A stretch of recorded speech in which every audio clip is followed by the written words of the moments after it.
Class 3 পর্যন্ত বইগুলো, সেইগুলোর আপনার 85% উপরে তাদের চলে গেছে মাঠে।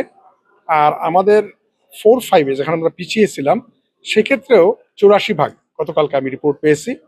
ফলে আমি আশা করি ফেব্রুয়ারির মধ্যে প্রত্যেকটা বাচ্চাই বই পেয়ে যাবে, প্রাইমারির বইগুলো। এখন ব্যাপারটা হচ্ছে যে যেহেতু আমাদের দেশে একজন মানুষ তার বাচ্চাকে কোথায় পড়াবে সেটা তার নিজের সিদ্ধান্ত নেওয়ার প্রসঙ্গ। সুতরাং কেউ যদি মনে করেন যে কিন্ডারগার্টেনে গেলে বাচ্চার ভালো পড়াশোনা হবে সেটা তার ব্যাপার, কিন্তু আমাদের দায়িত্ব হচ্ছে দুইটা। প্রথমত হচ্ছে প্রাইমারি শিক্ষা যেন মানটা বাড়ে, আমরা সেই চেষ্টা করছি। এবং যেসব জায়গাতে প্রাইমারি স্কুলগুলো ভালো চলে সেখানে কিন্তু লোকজন প্রাইমারি স্কুলে ভর্তি করার জন্যই ভিড় করে। এক, জেনেক্সে শিফট করো, লাইফকে লিফট করো। 2 নম্বর হচ্ছে আমরা দেখব যেসব কিন্ডারগার্টেন গুলো চলে তারা যেন আমাদের জাতীয় যেটা কারিকুলাম রয়েছে প্রাইমারি স্কুলে পড়ানোর জন্য সেগুলো তারা ফলো করে। কারণ আমরা তাদের প্রাথমিক স্কুলের বইগুলো বিনামূল্যে দিই, ফলে তারা যেন এগুলো ফলো করে সেটা দেখবো। কারণ এটা করুক, এতে কোনো ক্ষতি নাই।